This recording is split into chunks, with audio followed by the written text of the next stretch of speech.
또한 이와 같이 북한은 도발하고 좌파 세력들과 햇볕 정책 세력들은 국민을 선동해서 국민을 이관합니다. 이렇게 북한이 정치적 목적의 도발을 하기 때문에 이 정치적 목적의 도발은 군사적 대응만으로는 막을 수 없습니다. 군사적 대응도 대단히 중요하지만 더더욱 중요한 것은 우리 국민들에 대한 올바른 교육을 시켜서 우리 국민들이 올바로 판단하도록 만드는 것이 무엇보다 중요합니다. 그럼 먼저 제가 군사적 대응부터 어떻게 해야 되는지, 우리 군이 해야 할 역할은 무엇이고 우리 국민이 해야 할 역할은 무엇인지, 특히 우리 국민을 교육시키기 위해서 우리 보수 세력이 해야 될 역할은 무엇인지, 여기 우리 어머니들 많이 나와 계신데 우리 어머니들이 해야 될 역할은 무엇인지 제가 말씀드리도록 하겠습니다. 우선 먼저 우리 군이 해야 될 역할은, 여러분들 북한이 계속 이렇게 도발하는데 그 도발은 누구의 지시에 의해서 하는 겁니까? 김정일의 지시에 의해서 하는 거죠. 그죠? 예, 김정일의 지시에 의해서 하는 겁니다. 따라서 우리 군은 이제 김정일이 다시 도발할 생각을 하지 못하도록 근본적인 대책을 강구해야 합니다. 근본적인 대책을. 지난번 이 연평도 포격 이후에 새로 취임한 우리 김관진 국방부 장관이 지난 21일 날에도 북한이 다시 도발을 하면 포격 원점을 강력하게 격파하겠다고 이렇게 의사를 표현했습니다. 또 서해 5도에 대해서 요새화하겠다고 이렇게 이야기했습니다. 분명 북한의 도발 원점에 대해서 강력하게 대응하고 서해 5도를 요새화하는 것 대단히 중요합니다. 또 반드시 그렇게 해야 합니다. 그러나 아무리 그렇게 한다고 해도 북한이 앞으로도 기습적으로 도발하면 그것을 사실 완벽하게 대응하고 차단하는 것은 사실 어려운 문제입니다. 그리고 더욱 중요한 문제는 우리가 북한의 도발 수단을 원점을 아무리 대응하고 격파해도 그것이 별 의미가 없을 수 있다는 겁니다. 여러분들 96년 강릉 잠수함 침투에서 잠수함은 납포됐고 거기 탔던 승조원 25명 중에 24명이 사살되었습니다. 또 99년 연평해전에서 우리 해군의 공격으로 북한 함정이 격침됐죠. 그죠? 예, 북한 함정이 격침됐고 그 함정에 타고 있던 아마 북한 해군 이 승무원들 전원이 희생됐을 겁니다. 예. 근데 북한이 도발 멈췄습니까? 안 멈췄습니다. 그 이후에도 계속 도발을 하고 있습니다. 여러분들 6.25 전쟁에서 우리 민족 300만이 희생됐지만 김일성은 건재했습니다. 90년대 후반에 북한의 식량난으로 북한 주민이 200만이 굶어 죽었느니 300만이 굶어 죽었니 해도 김정일은 건재했습니다. 여러분들 북한이 수령이 주인인 나라입니다. 수령이 주인인 나라에서 북한 군인이나 북한 주민의 생명이나 또는 북한 장비는 하나의 소모품입니다. 별 의미가 없습니다.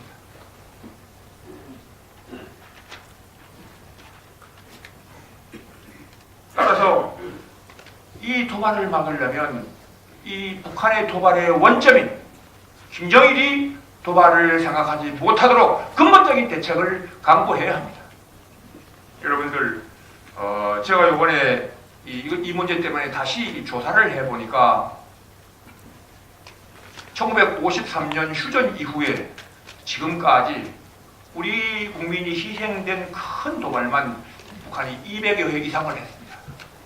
아까 칼기 낙폭도 포함이 되겠죠. 200여 회 이상을 했습니다. 그 200여 회 이상 도발에서 우리 군과 국민 500여 명 이상이 희생됐습니다. 그리고 600여 명 이상이 부상했습니다.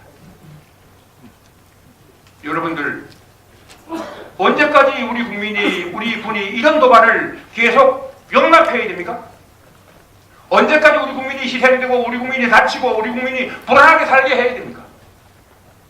대한민국이 능력이 없습니까? 경제력이 없습니까? 기술이 없습니까? 이제 우리 군은 근본적으로 대책을 강구해야 합니다. 김정일이 더 이상 도발할 의도를 생각을 갖지 못하도록 근본적인 수단과 방법을 강구해야 합니다. 우리 군의 의지만 있으면 얼마든지 할 수 있습니다. 그래서 이 도발의 고리를 끊어야 합니다. 이 도발의 고리를 반드시 끊어야 합니다.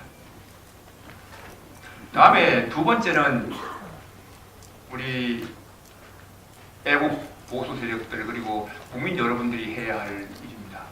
또 여기 계신 여러분들도 같이 해야 할 일입니다. 특히 우리나라 어머니들이 해야 할 일입니다. 지난 이 북한의 천안함 도발을 일으키고 난 다음에 지방선거에서 북한이 전쟁 폭발을 위협하니까 언론에 보도된 바에 의하면은 우리 한 어머니가 여당 선거운동원이었는데 선거운동할 때는 여당 후보 찍으라고 이렇게 해서 열심히 선거운동하면서 막상 투표장에 가서는 자기는 야당 후보 찍었다는 겁니다. 왜 그랬느냐? 부대가 있는 아들이 전화가 와가지고 엄마 전쟁 나면 나 죽어요 하니까 전쟁 날까봐. 우리 어머니들 이 판단이 아들을 전쟁으로 몰고 갈 수 있다는 사실을 인식해야 합니다. 따라서 지금부터 제가 말씀드리는 사실을 여기 계신 분들, 특히 우리 전국에 계시는 우리 어머니들이 이 사실을 알고 우리 어머니들이 나라를 구해야 합니다. 아마 세계에서 우리나라 어머니만큼 자녀들에 대해서 애착을 가지고 애정을 가진 부모님은 아마 없을 겁니다. 우리 어머니들이 이 사실을 인식하고 아시면 나라를 구할 수 있습니다. 그러면 먼저 아까 제가 말씀드린 대로 이 국내에 있는 좌파 세력들과 우리 햇볕정책, 소위 햇볕정책 수준 세력들이 아까 네 가지 일을 가지고 우리 국민들을 선동하고 주장하고 있습니다. 그러면 이 네 가지 사실이 도대체 맞느냐 하는 겁니다. 이 네 가지 주장에 대해서 제가 진실을 말씀드리겠습니다. 우선 먼저는 전쟁 위협입니다. 지금 우리 국민들을 전쟁으로 위협하고 있습니다. 이번에 연평도 포격에서 북한이 연평도라는 장소를 선정해서 포병으로 무차별 포격을 해서 이렇게 도발을 한 것은 우리 국민들에게 전쟁 위협을 부각시키기 위한 의도적인 도발입니다. 그런데 결론부터 말씀드리면 한미 군사동맹이 튼튼히 유지되는 한 김정일은 전쟁을 일으키지 못합니다. 여러분들 얼마 전에 언론에서 김정일이 세계에서 제일 부자이기 때문에 전쟁을 일으키지 못할 것이라고 언론이 보도했는데 이것은 정말 잘못된 보도고 국민을 호도하는 것입니다. 김정일이 세계에서 제일 부자인 건 맞습니다. 그리고 자기가 전쟁을 일으켜서 승산이 없다고 생각하면 전쟁을 일으키지 못할 겁니다. 그러나 전쟁을 일으켜서 우리 대한민국을 적화통일할 수 있다면 우리 대한민국을 적화통일하면 김정일은 더 부자가 될 거 아닙니까? 따라서 우리 대한민국을 적화통일할 수 있다는 승산만 있다면 김정일은 언제라도 전쟁할 수 있습니다. 지금 모든 전쟁 준비는 다 갖추어 놓았습니다. 그런데 왜 전쟁을 일으키지 못하느냐? 그것은 지난 6.25 전쟁 이후에 지난 역사가 증명하고 있습니다. 여기 계신 여러분들 다 연세들이 있으시기 때문에 6.25 전쟁 이후에 북한이 되게 도발은 많이 했지만 전쟁은 일으키지 못했습니다. 늘 준비해놓고도. 그 이유가 무엇이냐? 그 이유가 바로 이승만 대통령과 박정희 대통령께서 만들어 놓은 한미 상호 방위 조약에 의한 두 가지 보장 장치입니다. 그 보장 장치 중에 하나가 바로 미 이사단의 수도권 북방 배치입니다. 미 이사단을 수도권 북방에 24곳에 분산 배치해놨기 때문에 북한이 다시 도발해서 전쟁하려면 어디로 오든지 미군하고 교전할 수밖에 없도록 이승만 대통령께서 만들어 놨습니다. 미국 법에 의하면 해외에 있는 미군이 적과 교전하면 미국 대통령은 의회 동의받지 않고 즉각 미군을 투입할 수 있습니다. 본토에 있는 미군을. 따라서 북한이 미 사단이 전방에 배치된 상태에서 전쟁하려면 미국과 전쟁을 각오하지 않으면 전쟁할 수 없습니다. 따라서 이것은 인계철선이 아니고 강력한 전쟁 억지 장치입니다. 다음에 두 번째가 이승만 대통령과 박정희 대통령께서 만들어 놓으신 한미가 작전 통제권을 공유한 한미연합사 체제입니다. 이 한미연합사 체제가 유지되는 한, 그리고 한미야 사령관이 이 미군 대장이 유지되는 한, 북한은 쉽게 전쟁을 일으키지 못합니다. 만일 한미연합사 체제가 유지되는 동안에 북한이 전쟁을 일으키면 미국은 69만의 병력과 5개 항공모함 여단과 160척의 함정과 2,500여 대의 전투기를 즉각 파병할 수 있도록 되어 있습니다.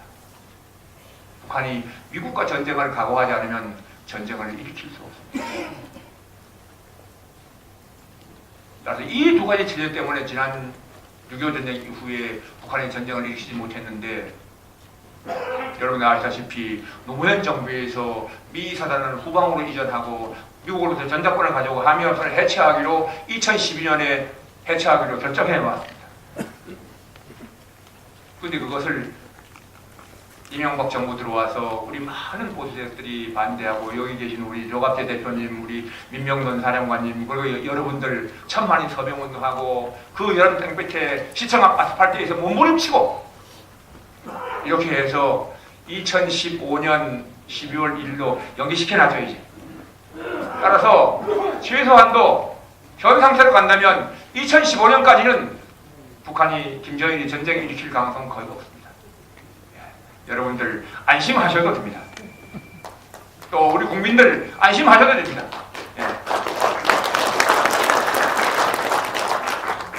근데 왜 그러면 북한이 이게 전쟁도 못 일으키면서 계속 도발하느냐? 역시 그 이유가 바로 도발로 우리 국론을 분열시켜서 2012년에 그들이 원하는 통일강강대로 문을 열기 위해서 지금 도발하는 겁니다.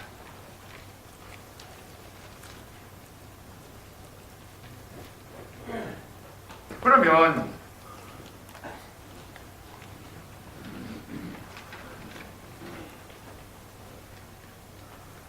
두 번째는 누가 평화 세력이고 전쟁 세력이냐 하는 겁니다. 여러분들 누가 전쟁 세력이고 평화 세력입니까?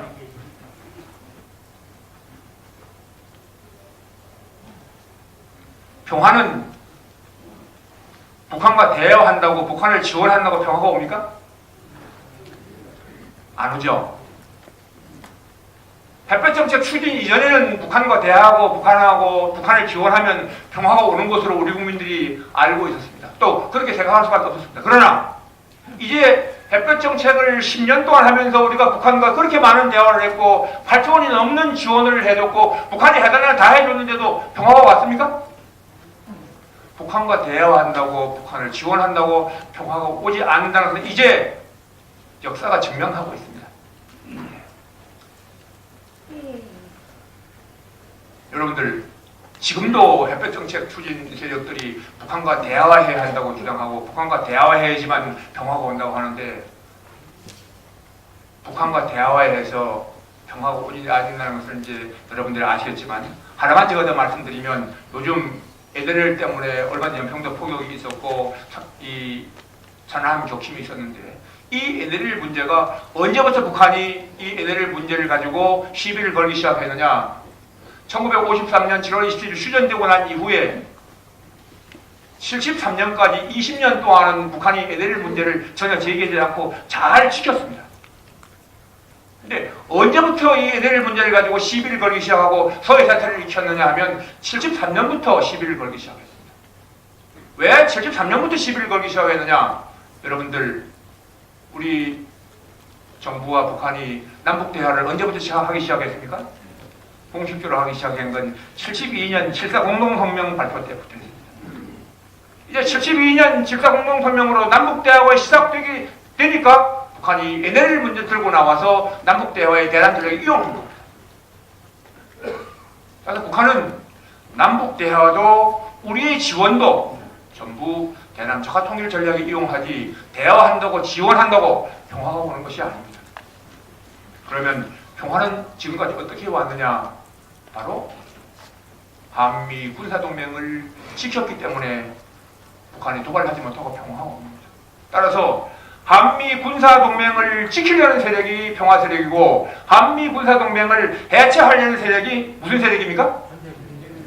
전쟁 유도 세력입니다. 우리 조갑 대표님 말씀하시는 전쟁 유도 세력입니다. 저는 전쟁 세력이라고 그러는데 우리 조갑 대표님이 아주 좋은 말을 쓰셨더라고요. 전쟁 유도 세력이다. 전쟁 유도 세력.